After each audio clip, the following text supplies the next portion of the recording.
Régis, à nous. On parle de quoi aujourd'hui? Alors, comme à l'accoutumée, on va se livrer au jeu des devinettes. Un objet, d'après vous, quel est le mot du mois?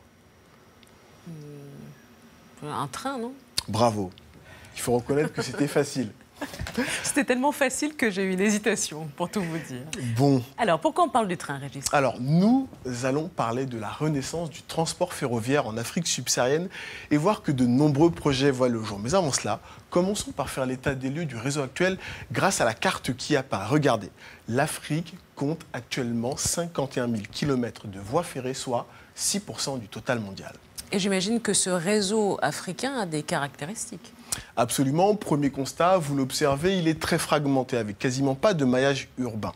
L'Afrique compte 3,8 km de voies ferrées pour 10 000 habitants contre 150 en France. C'est la plus faible densité au monde. En fait, notre réseau remonte à l'époque coloniale où l'objectif était d'acheminer les ressources naturelles depuis l'intérieur du pays vers les côtes. Deuxième constat, la vétusté.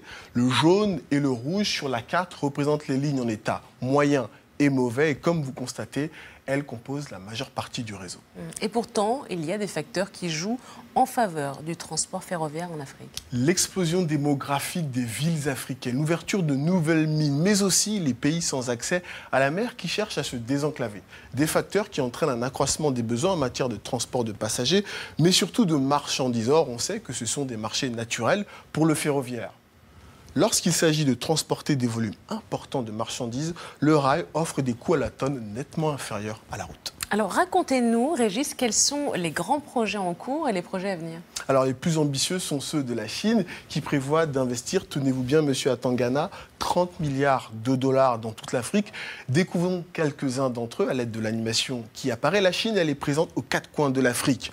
Au Nigeria, par exemple, avec 3000 km de réseau, mais aussi en République démocratique du Congo, avec 700 km, ou alors en Angola. Au total, l'Empire du Milieu va construire 9000 km de voies ferrées. Son objectif, s'approvisionner en matières premières et trouver de nouveaux débouchés pour ses marchandises. Et il y a un autre projet qui a fait beaucoup parler de lui en début d'année. En mars dernier, lors de l'Africa CEO Forum, le milliardaire algérien Issa Drebrab, il apparaît sur nos écrans, a invité plusieurs entreprises à se mobiliser autour de son projet de train transatlantique. Sur la carte, regardons à quoi va ressembler le chemin de fer, 9000 km qui vont relier l'Algérie, le Niger, le Tchad, la République centrafricaine, le Congo et la Zambie. Coût du projet, 15 milliards de dollars. Salut Monsieur Drebrab, que nous avons récemment interviewé pour cette émission. Quelles seraient les retombées de ce projet? L'homme d'affaires évoque des gains de temps considérables. Relier l'Algérie à l'Afrique nécessite 45 jours par bateau contre 2 jours et demi seulement par le rail. Deuxième avantage, le ferroviaire serait moins coûteux et plus facile à entretenir que la route. Enfin, la ligne va permettre de dynamiser le développement industriel et agricole des pays traversés. Très joli projet. On n'a pas parlé du transport de personnes. Alors, il représente 30% de l'activité ferroviaire du continent. La bonne nouvelle, c'est que de nouveaux projets voient le jour. Souvenez-vous, on avait parlé du tramway d'Addis Abeba et il se pourrait que les travaux de la première ligne de métro d'Abidjan commencent d'ici la fin de l'année. Ah, très bien.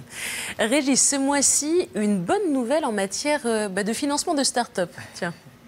Alors, l'an dernier, les jeunes pousses africaines ont levé 367 millions de dollars auprès des investisseurs, en hausse de 33% par rapport à 2015. Le bond en avant est tiré par les start-up du Nigeria, de l'Afrique du Sud et du Kenya. Et l'Afrique francophone alors? Alors, ça va faire plaisir à nos amis ivoiriens. Les jeunes pousses ivoiriennes ont levé 13 millions de dollars. Les deux secteurs d'activité les plus prisés d'investisseurs sont les services financiers sur le téléphone portable et l'énergie solaire.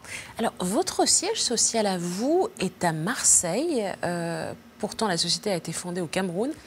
À ce sujet, je crois que Régis a une question à vous poser. Monsieur Atangana, je suis camerounais. Au vu de ce qu'on vient de se dire, pour quelles raisons n'exercez-vous pas vos activités depuis le Cameroun ?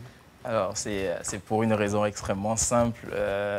On a fondé Infinity Space en 2015. C'était aux sorties de l'école d'ingénieurs. Après le prix qu'on avait remporté, on s'est dit, qu'est-ce qu'on fait? C'est soit on va travailler dans une entreprise pour valider le stage de fin d'études et ensuite on cherchera du boulot, ou alors on se lance tout de suite. Et on a choisi de démarrer à Marseille.